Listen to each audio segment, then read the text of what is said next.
first. Wrap your left arm behind you. And nice. Breathe. Push tayo sa front foot. Arms reaching. Maybe bring your knees up. On your exhale, arms back to lower. Kaya natin mag-wide leg fold. Right toes in. Toes in, heels out. So wide-legged fold, wider stance. Then not too wide na parang splits. Pero if you can adjust wider a little bit more, take a big inhale here. So think of squeezing your shoulder blades together so you lift your chest. And then on your exhale, fold tayo just halfway and then pause. You can stay here. Observe how your back leg feels. Kung kaya, fingers down for support. So yung chest natin, papunta sa floor. So you're kind of like sticking your butt back. Yung chest papunta sa floor. And then maybe, without moving your hips, walk your hands forward lang. Pero yung hands lang hindi kasama yung hips. So imagine there's a wall behind you. You want to push your back leg towards that wall. And then breathe. Toes in, heels out.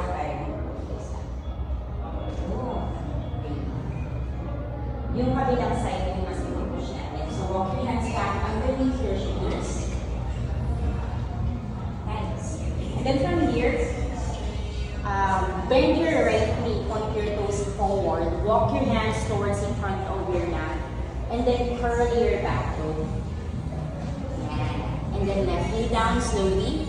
Point your toes back. You're welcome to stay here because it might be a lot for your quads or elbows down. Pero again, kung masakit na, stay on your hands. Yeah, breathe. It might take some time. Pero at least, maganda rin yun, you listen to your body.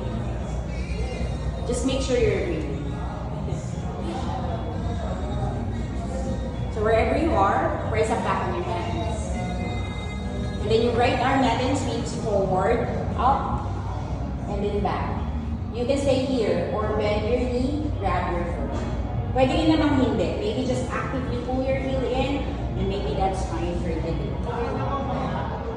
Allow your step heavy. Now slowly release. So sweep your right arm up and then down. Tuck your back toe. Lift your knee. Squat malasana. So you step your left foot next to your pinky. Hip heels in, toes out, tailbone heavy, chest up. Yung elbows natin sa knees. Pushing your knees open. And then breathe. Now root down to your feet, rise up slowly. Nice. Arms out to your side, inhale. Exhale. Inhale. Exhale. So other side. So from your squat malasana, heel toe your feet, hip width apart. And then dun po tayo din sa front ng mat. So this time, shift your weight to your left foot. Pull your right knee to your chest as you reach your arms up. Breathe. Find your focal point. Look at anything that's not moving. Just pay attention there. Figure four, so you cross your right ankle above your knee. This time, push your right knee open. And then on your exhale, hips low. Keep reaching your arms up. You can spread your fingers wide. Breathe. Now root down to your left foot, right knee back to your chest. Inhale here. On your exhale, raise to step your right foot back for your high lunge. Take your time. Keep reaching your arms forward, right foot back. Curl your back toe. Inhale here. Then on your exhale, left arm natin reaches back. Left arm, left hand. So yung left arm reaching back, right arm reaching forward. Inhale. On your exhale, warrior two, so spin your right heel flat, arms to your feet. Shoulders relaxed.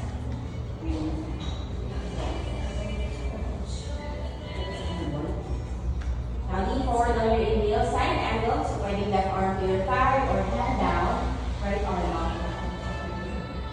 Nice. So again, if you want more, flip your right palm, grab it behind you, half bind. Or full bind, so yung left arm natin under. Pagka-grab natin, heart forward, yung hips, so from here, hips forward, heart towards the front of your neck. And then left hand down slowly, right arm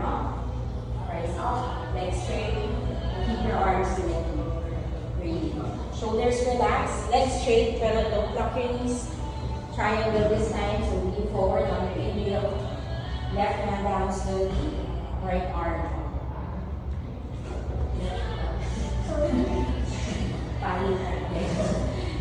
Kung kaya yung straighten yung front leg, go ahead. You can micro bend. Now you will your left arm up, reverse. So wrap your right arm behind the knee. Inhale. Exhale. Inhale. On your exhale, arms back to the knee. So going back to our wide-legged pose, so we were left toes in. Toes in, heels out ulit. So set up natin yung toes. Accelerate tayo sa part na toes in and heels out. You want to get that internal rotation dun sa thighs. So you open dun sa back. So you take a big inhale here. And on your exhale again, fold halfway. Observe how it feels. Pero again, if you're familiar with this one, you can bring your hands or fingers down for support. If you can, adjust all your feet wider, but try to keep your toes in, heels out. You're welcome to stay here, so yung hands natin in front. Yung next one might be a lot, so you don't have to do this one. Point your fingers behind you, and then walk your hands back. So yung crown ng head natin pointing towards is the floor. So you need to tilt your hips forward a little bit more. Breathe. Make sure you're breathing wherever you are.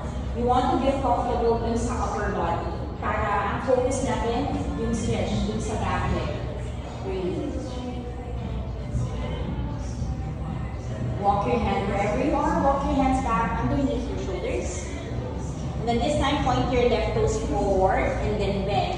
Walk your hands over sa front of your mat as you curl your back. Right knee down slowly. Point your toes back. Again, maybe you stay on your hands left or elbows down. Observe how this side feels for you. If it's a lot on this side, breathe. Kasi may panic part. So pag nag-panic, mas nag-panic tayo, kasi hindi tayo diba? So, to help your body realize na you're actually relaxing, use your breath. So dapat kalmadin mo niya para your body will take it as, okay, you're relaxing. So, magre-relax din yung muscles.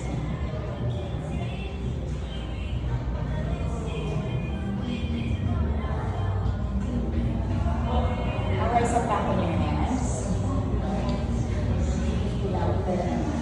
Left arm forward, up. Bend your knee, reach back, maybe grab your feet. Then observe how this side feels for you. Allow your hips to get ready. Breathe. Now slowly release, so left arm up and then down. Tuck your back toe, lift your knee. Step your right foot next to your pinky. So going back to our squat. Relax na lang. Hips low, tailbone heavy, chest up. Breathe. Move down to your feet. Rise up. Slowly. Nice. Arms out to your side. Inhale. Exhale. Inhale. Exhale. Now heel toe your feet together. Big toes to touch with space in between your heels. And chair pose style. Begin. Bend your knees, tap your mat, and then reach your arms up, chair pose. So this is how low your chair can go, pero if it's a lot, lift your hips up higher. Relax your shoulders. Find your focal point. So look at anything that's not moving. And then lift your toes up muna. Just your toes. So, madiin tayo dun sa balls ng feet. And on your exhale, heels out, toes down, lift your heels up. Again, find your focal point. Hips down to your heels. Keep your knees parallel on your mat. You can open your knees wide. So, lots of options next, pero lahat yon is to help you encourage yung pag-round ng upper back. So, you can reach your arms forward, rounding your upper back, or fingers down for support, again, rounding. Or arms underneath your shins with your palms facing up. Then you bring your head down. So yung shins nyo, pushing your arms down. It will help you round your upper back.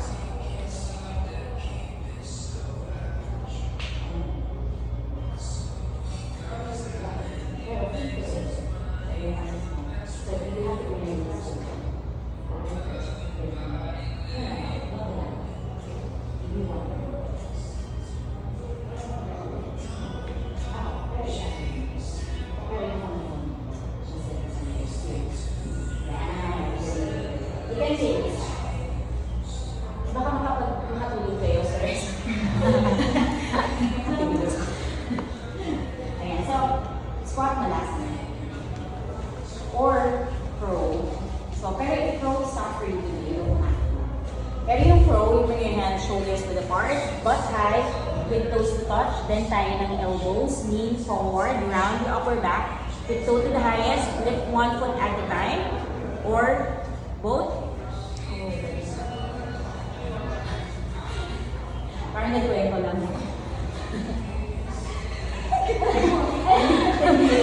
Wala ka po dito.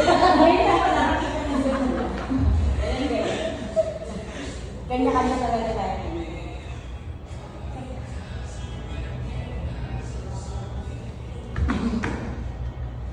Gusto niyo ba try? Okay. So ganito, yung knees at triceps, diba? Yung half ng knee, nakapatong siya dun sa triceps. So ganito yung tsura niya. Kasi yung elbows nyo will splay out. So ang gagawin ng knees mo is to squeeze them back together. So ganito na siya. Pwede niyo po na siya set up ng ganito eh. Kaya lang ang problema ko kasi doon, masyadong hindi niya nakatari anymore. Pero somehow we can fly. So from here, yung half ng knees is on your triceps. Nakapatong. And then butt high, hands down, tiptoe to the highest, and then lift. Lift eh, nakala mo base lang. Kung makapagsabi ako ng lift. Okay, great. Ang tingin importante is, tingin ka, down, and then forward. So,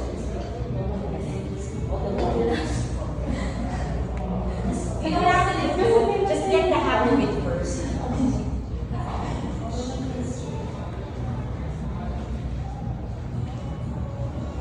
Basta make sure for your breathing, kasi baka yung, excited or something. Relax. You relax. Tapos yung dito. Sinigit ka sana. Parang gano'n.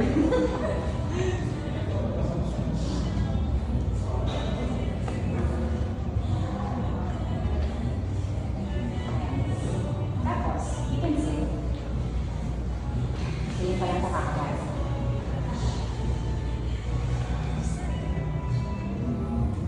Bilis ng oras dito. Usually may sisingit tayo eh, pero parang wala. So, core tayo, tsaka elbows. Kasi dun sa inversions, kailangan ng support ng head. So, that will be your hands, your elbows, and core. So, actually to you, drill lang naman siya. Pero, do it slow and controlled. Lalo na yung pabalik paangat. Kasi, doon yung makikil na you're actually using your elbows. Aware ka na you're pushing away, which is what matters to sa down. So, I'll show it to you muna. So, dolphin lang siya. So, interlace. So, imbis na nagko-collapse yung chest, you want to push. So, you're rounding your upper back. Tapos from here, curl lang toes, hips up. Tapos, yung chest, papunta siya dun sa thighs. So, hindi nakadikit